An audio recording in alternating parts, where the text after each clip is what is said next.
during a fierce snowstorm. I found myself trapped indoors, surrounded by the sound of the howling wind resonating against the walls. The temperature was dropping, making the environment increasingly frigid, and the only light accompanying me was the faint glow of the fireplace, casting dancing shadows on the walls. Loneliness had become an uncomfortable companion, making me feel that something was about to happen. That night, a gentle tapping interrupted the silence, as if someone was trying to get my attention. I looked out the door, but there was no one outside. The exterior was enveloped in a white cloak, while snowflakes swirled under the moonlight. However, the tapping persisted at the window, and each sound made my heart race.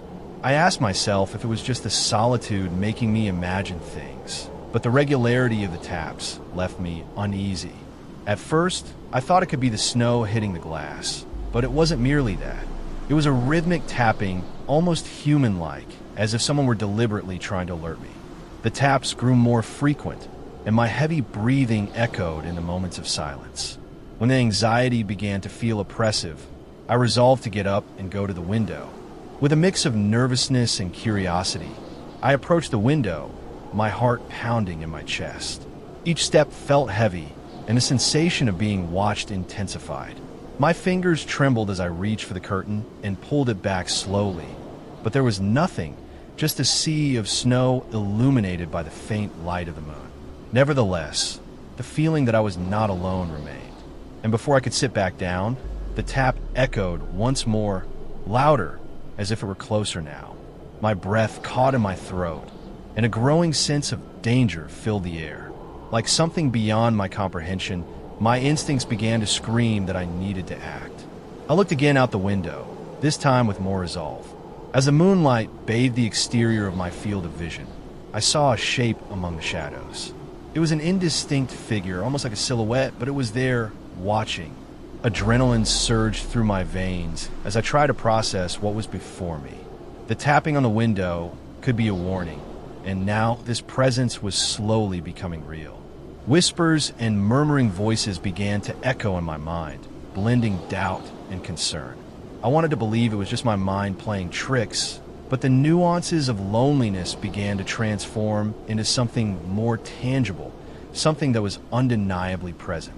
The tapping intensified, and a part of me wanted to run away, but another part was fascinated, a primal urge calling me to understand what was happening.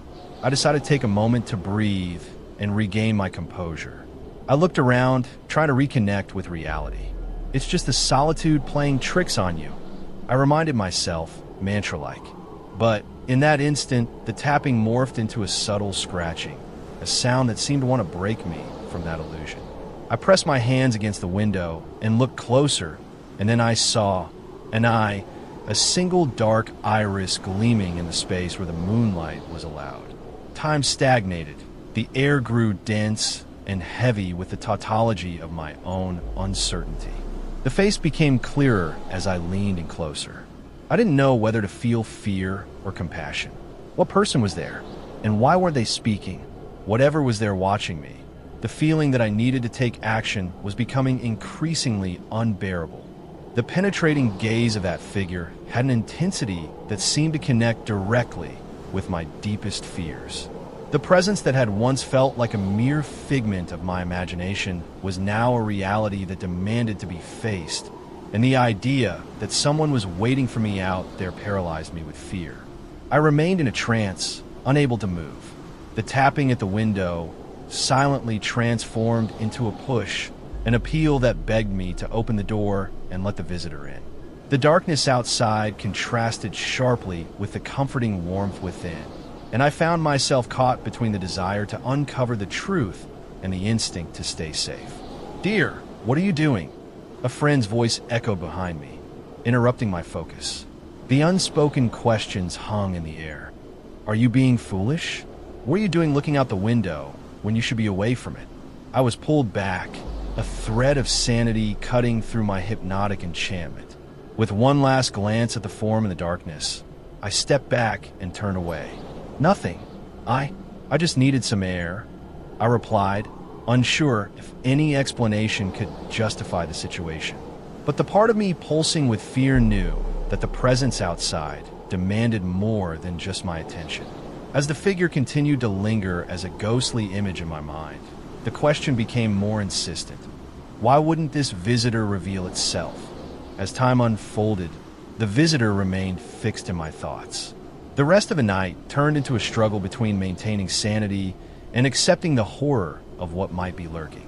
Conversations dwindled, and the tension hung thick like a dense fog. The tapping at the window echoed like a warning, a reminder that reality was a fine line between familiarity and terror. That night, I couldn't sleep. With every slight sound of the wind, I sat up, hoping to see that figure again. When a morning light finally began to seep through the window, blending with the hazy light of the outside world, there was a mixed sense of relief and profound anguish. Whatever it was, it hadn't revealed itself in the light of day, and the shadows that inhabited my mind were far from dissipating. As I looked outside, the snow-covered landscape appeared even more beautiful under the golden light of the sun. But there was a weight upon me, a desire to know whether what was out there was real or just an illusion conjured by my own solitude. With a mix of determination and trepidation, I decided to step out of the house. It was time to face the unknown and discover if the figure that had hidden in the darkness was more than just a projection of my fears. I walked to the window, but there was no sign that another presence had been there. All traces of the previous night were covered by a new layer of snow, and for a brief moment, the tranquility fooled me. But the feeling that something lingered in the air wouldn't leave me. With an impulse, I resolved to move forward in search of answers. As I moved toward the door, my heart raced. A mix of courage and anxiety swelled in my chest as I opened the door and breathed in the fresh morning air.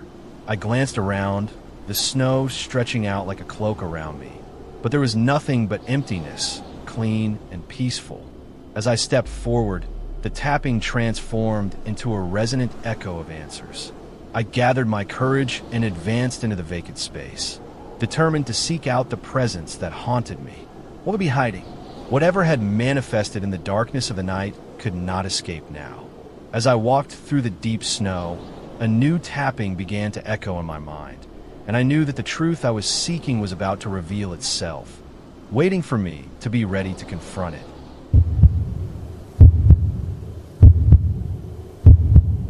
When I moved to a small northern town, I quickly became aware of the legends of the place, especially the stories about an old mansion that no resident dared to explore.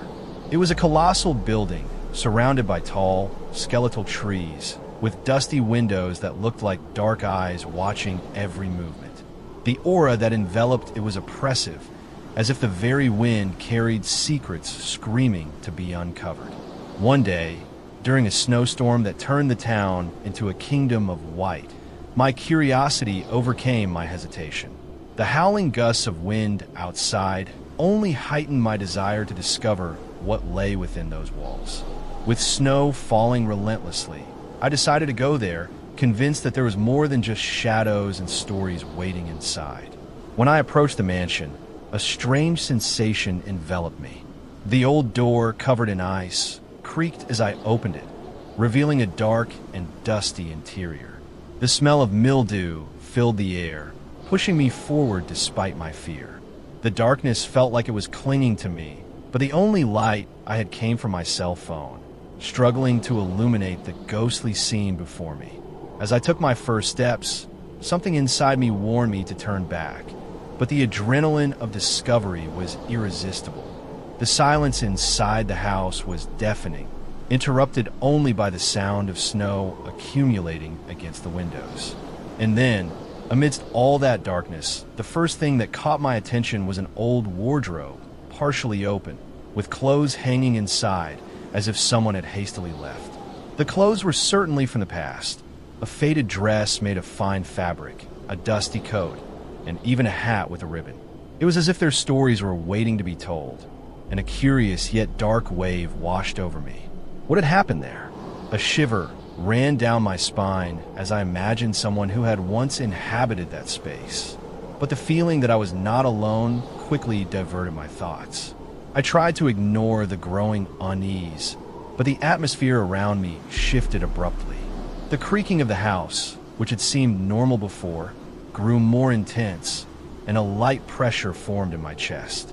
The air felt thicker, and suddenly my cell phone began to tremble in my hand. I decided it was time to leave, but as I turned toward the door, a crack echoed behind me, and the wardrobe seemed to close just a little more. The tension heightened. "Who's there?" My voice trembled, echoing off the walls of the mansion, only to be swallowed by the silence. My breathing quickened as uncertainty surrounded my thoughts. The initial curiosity had now transformed into overwhelming panic. Something or someone was watching. Trying not to fall into despair, I turned toward the door, but before I could reach it, a series of soft taps began to emanate from the wardrobe. The sound was as if someone were gently knocking, almost like an invitation. My instincts screamed for me to stay away, but the snare of curiosity held me in place, like a puppet caught on an invisible string.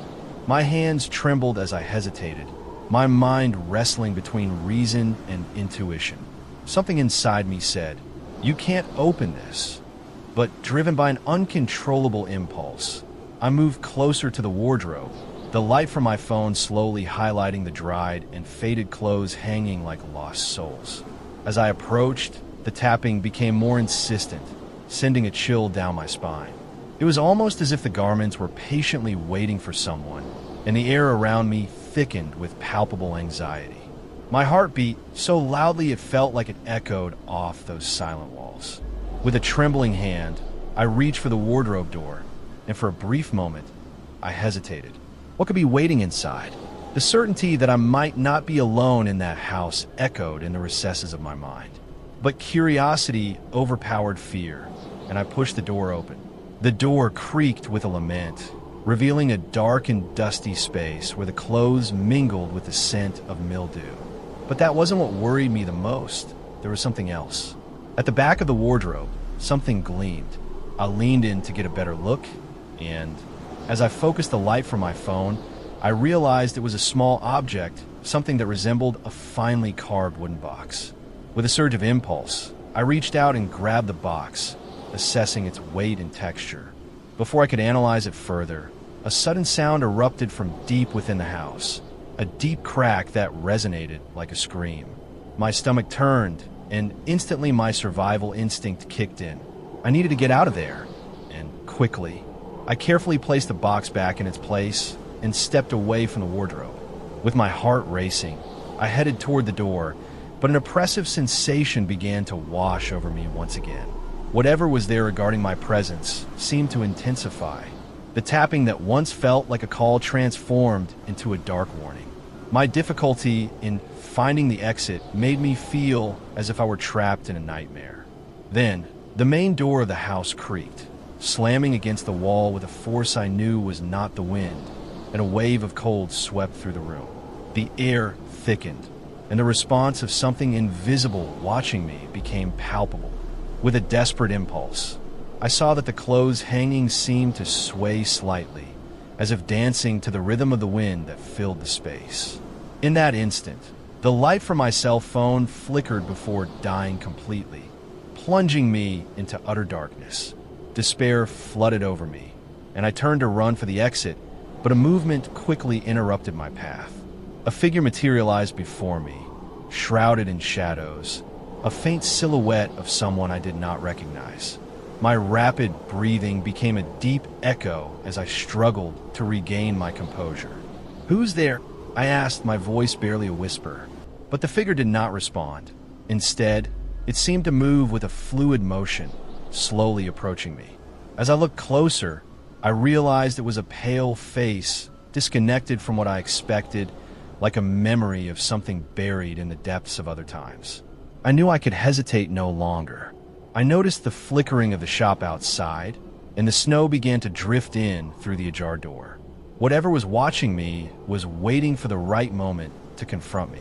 I stepped back, trying to maintain my composure as I quickly made my way to the door, but as I pushed it open, the figure approached, seeming to want to connect with me, like an echo of something that should not be. Instinctively, I forced myself to finally twist the doorknob and push the door open, stepping out into the torrential storm. The icy wind enveloped me, but the sense that danger still lurked nearby remained. With the snow covering every step, I looked back, the open door revealing the silhouette, now observing me from the safety of the darkness. I knew my curiosity had led me to a place where mysteries should never have been uncovered. Now, at the mercy of the storm and whatever I had awakened, I realized that the true battle was far from over. The mansion, now drenched in storm and shadows, had become a symbol of everything I had awakened. The place itself had a story of its own, and a part of me knew I couldn't simply leave the answers behind. With each step I took in the cold snow, the need to uncover the truth consumed me. The blizzard was fierce, and the darkness grew oppressive, but there was a flame of determination burning within me. I knew something essential awaited inside, waiting to be found, and it wouldn't be easily dismissed. As I followed the path back to the mansion, the strong winds pushed against me, but the idea of returning merely out of desperate curiosity could not be swayed. With trembling hands and a racing heart, I approached the door once more. The unsettling feeling that something was waiting for me haunted me, but the urge to know what remained hidden within those walls overcame my insecurity.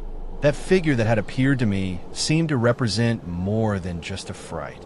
It felt like a creation of an ancient story, something yearning to be set free. As I opened the door, darkness consumed me once again, and the cold air seemed to blow a warning message. I stepped inside unprepared, trying to ignore the feeling of being watched. I called out loudly, "Is anyone here?"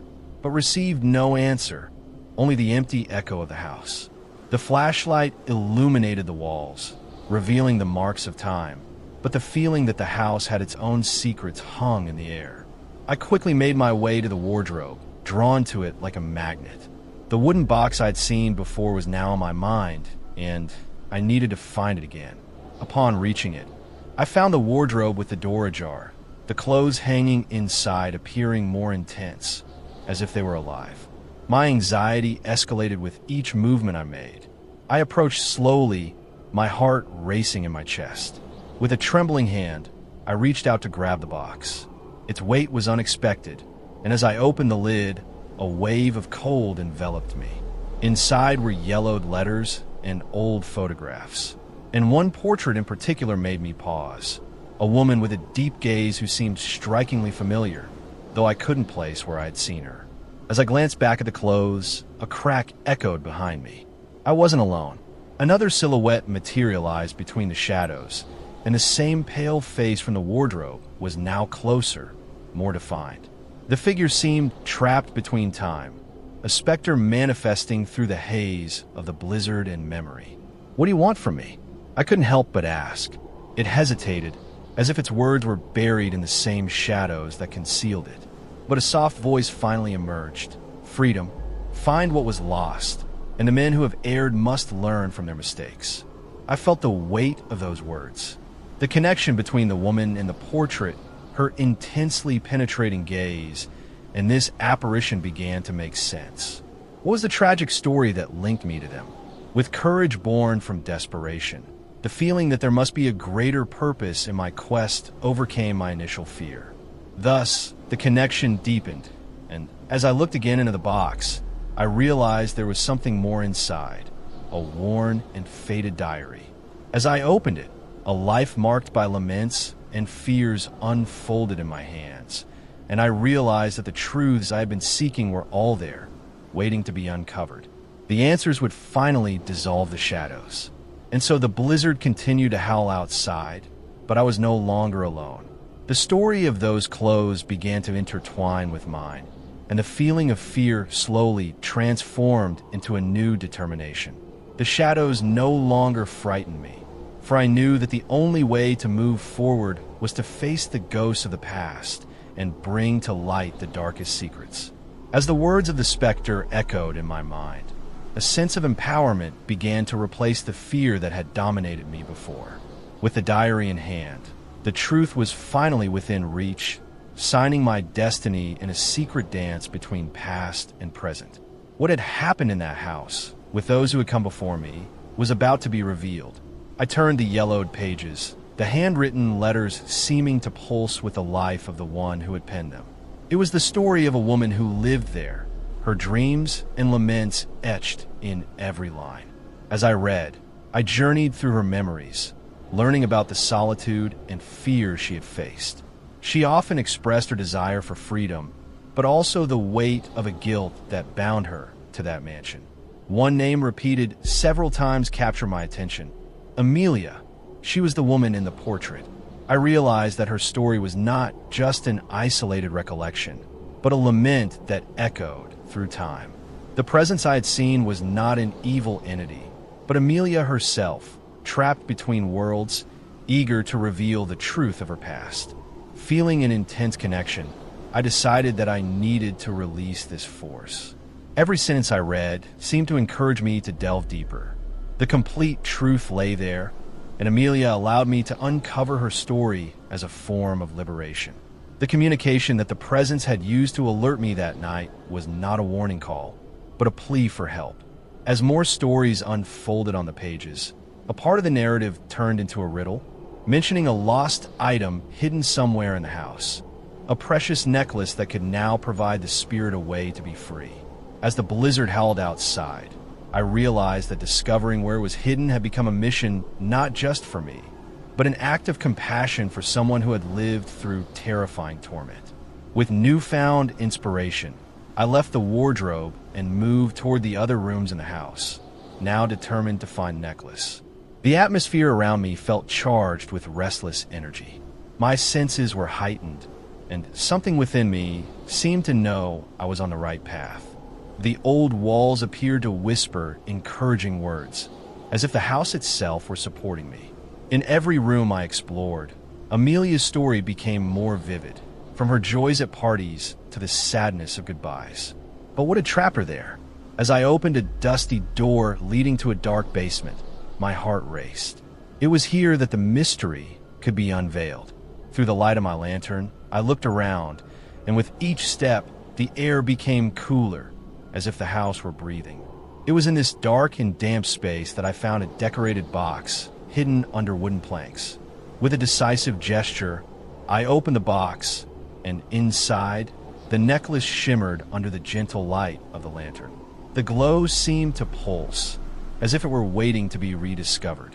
Holding it in my hands, a wave of relief and compassion washed over me. Hopeful and determined, I climbed the stairs and returned to the wardrobe.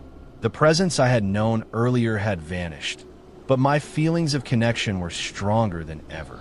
"Amelia," I murmured, holding the necklace. "Be free." As the first light of dawn began to warm the skies and the blizzard finally subsided, I felt the house calm around me. The heavy air dissolved, and the sense of oppression began to dissipate. The weight of the mystery had been fulfilled, and the truth that had hidden in the shadows was finally revealed. I took a deep breath, a new joy filling the space. As I stepped out of the mansion, I looked back, feeling that I was now at peace.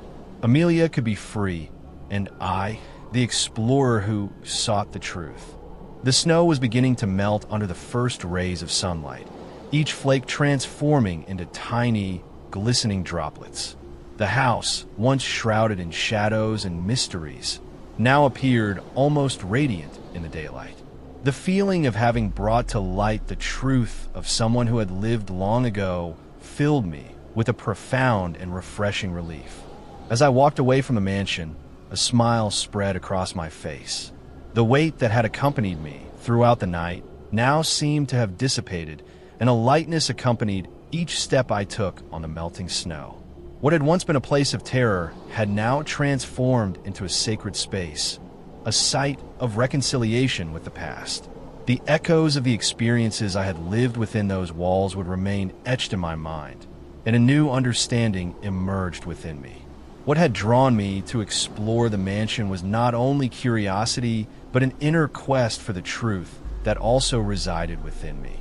The challenge had left its marks, but the victory was undeniable. The town around me began to stir with the awakening of the day. People were stepping out of their homes, the sounds of daily life filling the air.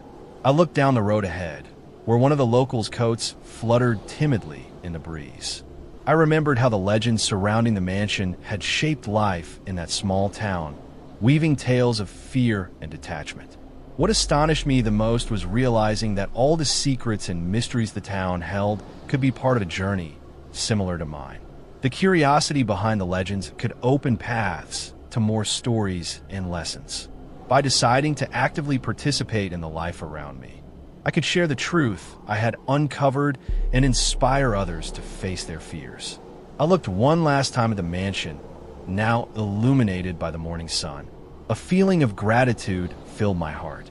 The journey had not been in vain. I had faced my own demons and helped a lost soul find peace. As I moved forward, determined to put this new perspective into practice, I thought about how many other stories were still waiting to be told, how many other mysteries awaited those brave enough to explore them. I decided to visit the local library and start compiling information about the history of the town, the figures of the past, and the events that still left their marks. The research would be a way not only to better understand the place, but also to connect with the community. I would have that same impulse that drove me to discover discomfort in the pursuit of knowledge. And the story of the mansion would be just the beginning. The night before, I believed I had entered a trap of uncertainties and terrors. But now I realized that what truly mattered were the connections we create throughout life. With a renewed purpose, I moved forward, knowing that the past didn't need to be a burden, but a source of learning and strength. I stepped into the melting snow, signs of life beginning to emerge around me, and smiled. It was the end of one journey and the beginning of another, where every step I took could bring new revelations. And so, the story did not end. It merely transformed, ready to be unveiled in every corner and with each new day.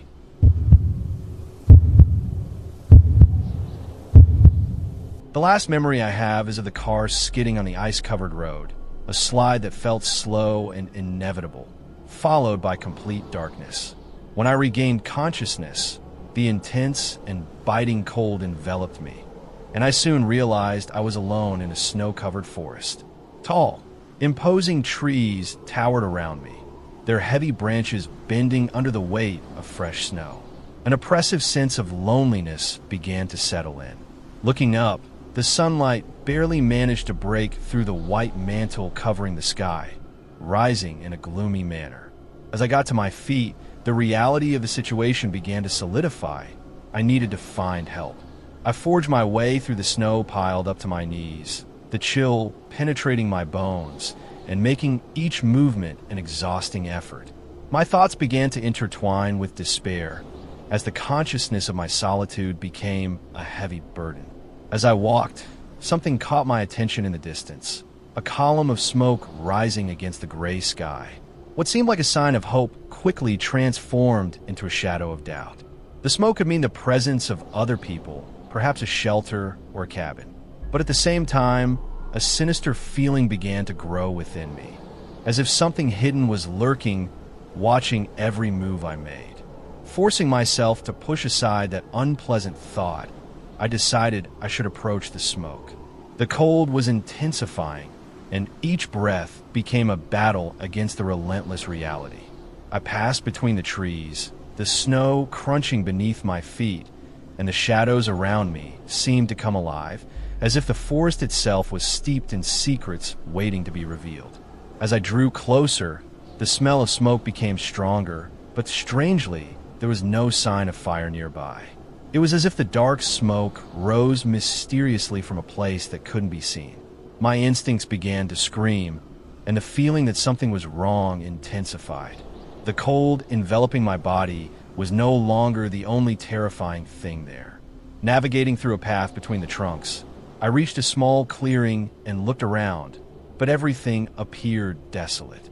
Panic began to take hold, and even with the overcast sky, I felt the light dimming with every passing moment. What I had thought was help now felt like an illusion, and paranoia started to infiltrate my thoughts. Then above the sound of the snow, I heard a murmur. It was faint, almost imperceptible, but there was something in the tone that made me shiver. I froze, listening intently, and realized that the voice wasn't far away. Surrounded by darkness and solitude, the anticipated presence might not be that of someone wishing to help me, but rather an entity that fed on fear. The murmuring stopped, but the atmosphere of anticipation became oppressive. "Who's there?" I called out, but my voice sounded smaller than I wanted it to. Silence answered with an echo of uncertainty. The sound of the smoke now seemed like a call to terror. My instinct told me to retreat, but curiosity held me in place. Whatever lay behind the haze could not remain hidden forever. Without warning, a shadow moved in the corner of my eye. In an impulse, I turned and saw a form, a silhouette emerging from the trees, cloaked in a mantle of darkness. My heart raced in my chest, and adrenaline surged within me.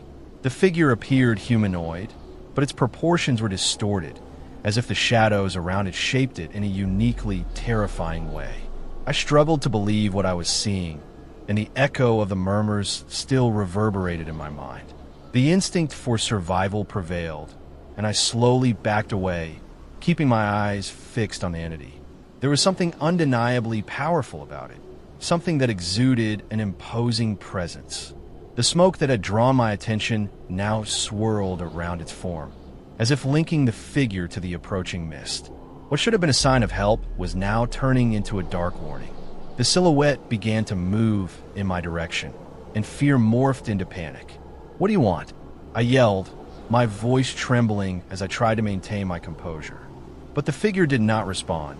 Instead, it seemed to revel in my terror, advancing leisurely as if savoring each moment. The cold intensified, and with each step of the entity, my desire to escape transformed into an urgent necessity. I decided I couldn't stand there any longer. Pivoting on my heels, I ran toward the dense forest, trying to find my way back through the twisted snow. With each step, the terrifying sensation of being pursued grew stronger, as if the very ghosts of the forest were joining the dark dance. I tried to keep calm, knowing I couldn't allow fear to consume me.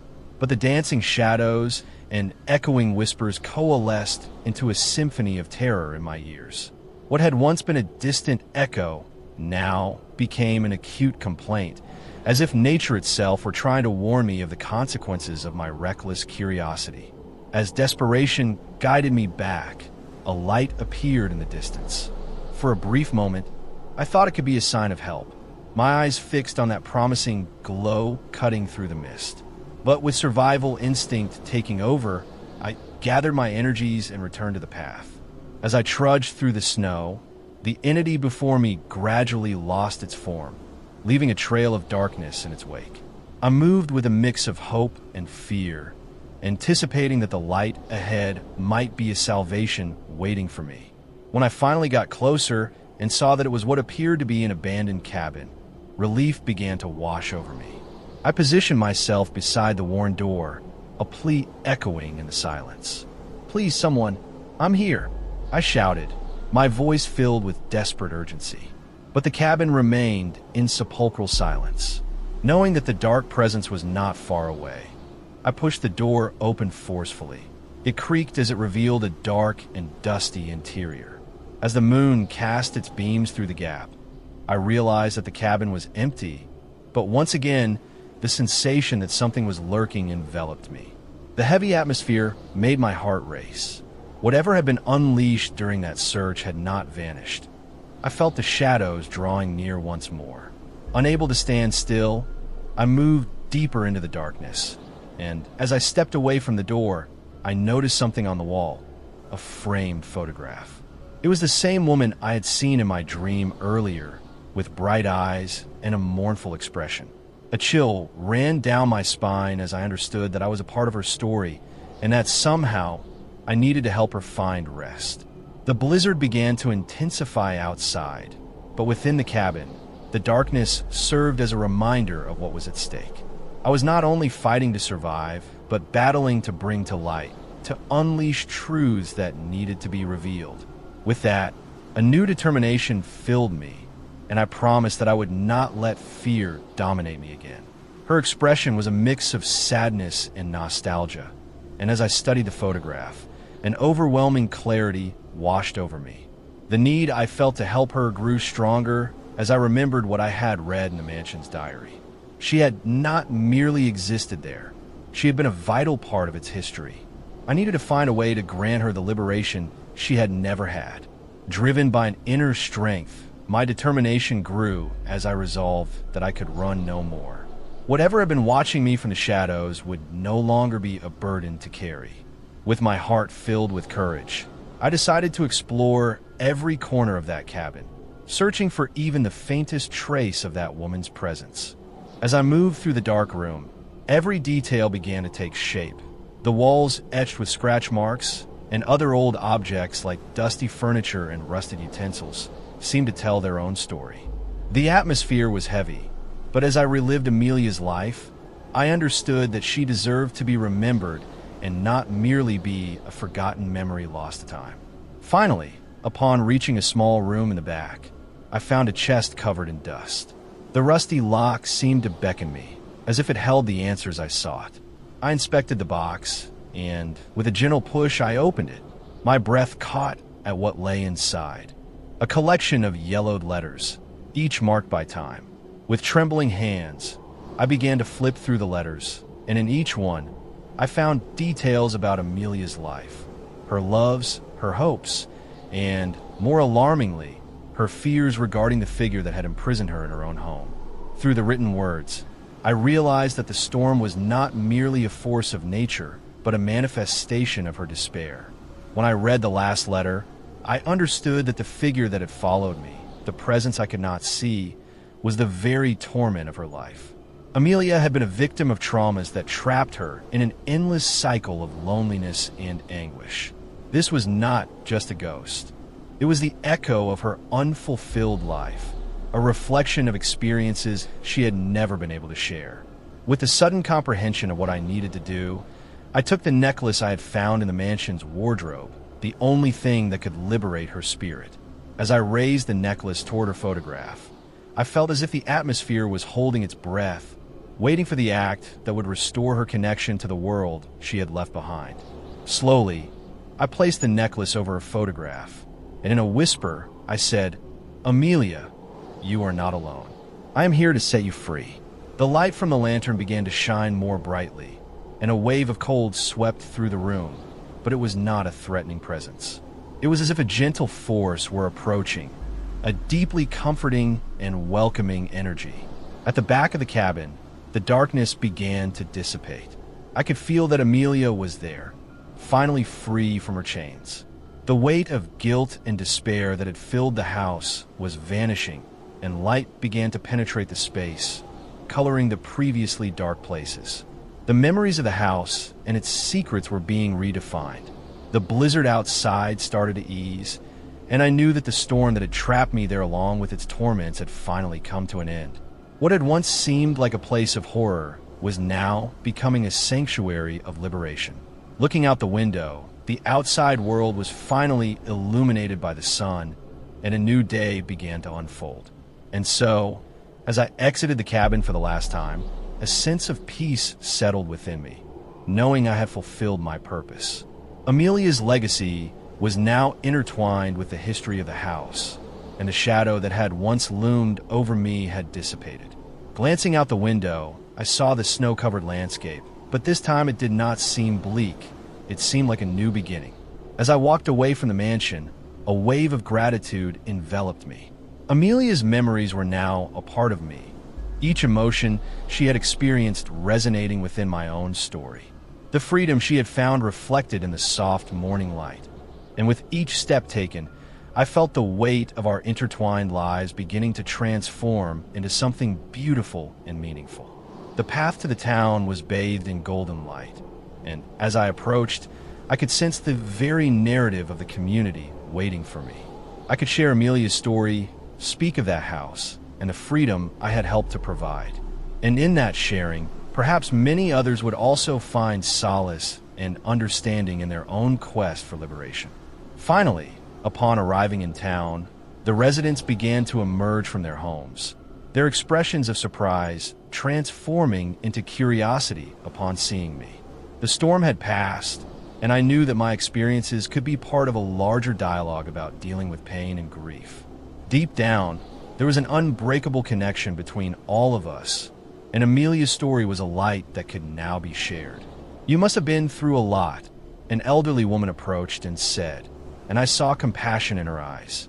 "The house still holds many secrets." A smile crept onto my face. Yes, and now we can give voice to those stories.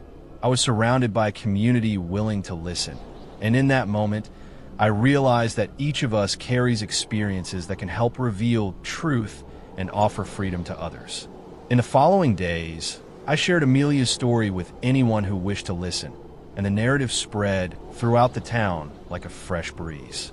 The house, once considered a curse, began to be seen as a monument to repressed secrets and the hopes that emerge after the storm. What had been a source of distrust was now transformed into a symbol of connection and healing. Gradually, life resumed its rightful place in that small town. The sunlight shone down on the mansion, and those who had once stayed away now approached, eager to understand the story that had so often been overlooked. The snow that had fallen melted away, making way for flowers and new lives. A reminder that transformation is always possible, even after the harshest winters. As I watched the town blossom anew, I understood that the journey never truly ends. It simply transforms. Amelia's story would continue to be told, and while the past remained like a shadow, it was now intertwined with a future filled with hope and understanding. I had been the bridge to this new narrative, and there were so many other places and people who needed just that connection. So, as I gazed at that mansion, now bathed in gentle light, I realized that the true challenge was not only to uncover the truth, but also to be the voice that liberated and illuminated others. And thus, with each step I took forward, I felt as if Amelia's legacy was coming to light, a testament that even in the deepest darkness, there's always a chance for redemption and freedom.